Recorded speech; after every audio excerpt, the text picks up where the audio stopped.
Bonjour à tous, aujourd'hui je vous emmène à la découverte de l'un des plus beaux châteaux de la Loire, un véritable trésor situé dans la Sarthe. Bienvenue au château du Lude. Ces 4 façades constituent un témoignage de l'évolution de l'architecture française du Moyen-Âge jusqu'au 19e siècle. Et ces intérieurs, entièrement meublés, vous donnent à voir l'art de vivre à la française, mais ils vous dévoilent également des décors absolument spectaculaires que nous allons découvrir ensemble.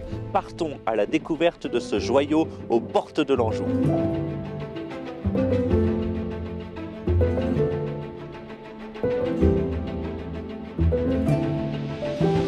Le château du Lude est une propriété privée qui appartient à la même famille depuis plus de 250 ans.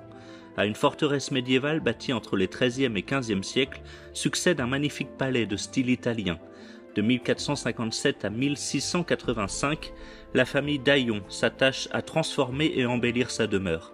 La première façade de style Renaissance italienne se distingue par ses nombreux médaillons, et la façade de la cour d'honneur du XVIIe siècle est plus sobre, plus classique. Entrons ensemble à l'intérieur du château. Dans ce vestibule, vous pouvez voir à quel point les décors sont très travaillés. Nous les devons essentiellement au marquis de Talouet-Roy, qui, au XIXe siècle, réalise de très lourds travaux de restauration. Et regardez les tableaux. Parmi les personnages représentés, vous trouverez le roi Henri IV, qui est venu à 2 reprises au château du Lude. Et cette entrée nous mène tout naturellement à cette très belle statue de bronze. Elle est signée Jean Barbet et date du XVe siècle. L'ange du Lude veille sur vous lors de votre visite. L'ange du Lude garde aussi un magnifique escalier d'honneur, chef-d'œuvre du XIXe siècle. C'est à l'architecte Félix Delarue que nous devons, en 1854, cette prouesse architecturale. Il permet d'accéder aux chambres des invités récemment ouvertes à la visite. Imaginez l'ambiance, décrite dans les mémoires de Blanche de Lantagnac. Au premier, où l'on parvenait par un escalier monumental en pierre sculptée, étaient les appartements des invités. Que de courses effrayantes y avons-nous faites, lorsque la cloche des repas ayant sonné, nous étions pris de la crainte terrible d'arriver en retard. Nous voici justement dans les cuisines qui racontent 500 ans de la vie domestique au Lude. Nous sommes ici dans les sous-sols du château. Regardez ces voûtes magnifiques, ce piano de fonte gigantesque qui sert encore aujourd'hui. Les cuisines ont été utilisées du XVe siècle jusqu'en 1940. Et depuis 1993, elles servent régulièrement dans le cadre des animations durant lesquelles les fours reprennent du service. Et la vue de ces cuivres devrait vous donner envie de venir déguster les délicieuses confitures qui y sont confectionnées chaque année durant l'incontournable fête des jardiniers. Entouré de 25 hectares de parcs et de jardins classés remarquables, le château est un terrain de jeu pour les petits comme pour les grands. Au printemps, la nature se réveille. La roseraie vous offre une explosion de couleurs et de senteurs.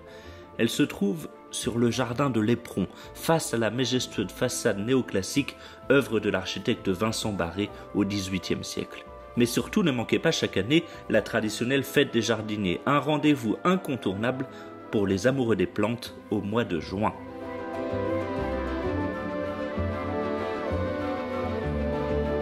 Je voudrais maintenant vous faire découvrir une nouvelle pièce du château du Lude. Voici la plus grande et sans doute la plus majestueuse, la grande galerie Renaissance. Réalisée au XIXe siècle par l'architecte Louis Parent, elle est décorée d'un plafond remarquable de la Renaissance en bois polychrome.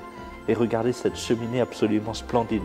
Elle est ornée du blason de la famille d'Aillon, qui a habité le château durant plus de 2 siècles, à la Renaissance. Et c'est justement à cette époque que nous vous emmenons pour découvrir ce qui est peut-être la pièce la plus petite du château. Un petit cabinet, vous allez voir qu'il a un intérêt artistique tout à fait exceptionnel. Voici le trésor du château du Lude.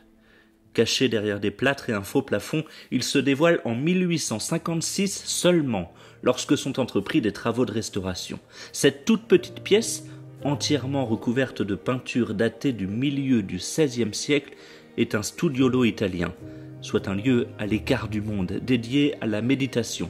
On y découvre des scènes bibliques réalisées à la Renaissance par l'école de Raphaël, mettant en valeur la vertu, l'amour et la sagesse politique. Ce cabinet de peinture est un exemple quasiment unique d'un studiolo à l'italienne dans un château français.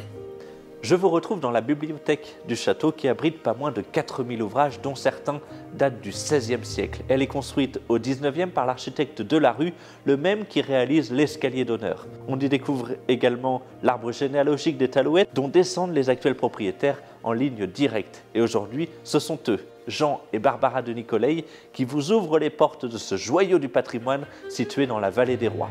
J'espère en tout cas que cette visite vous a donné envie d'en savoir plus sur l'histoire de ce monument et surtout de venir le découvrir. À bientôt pour de nouvelles découvertes.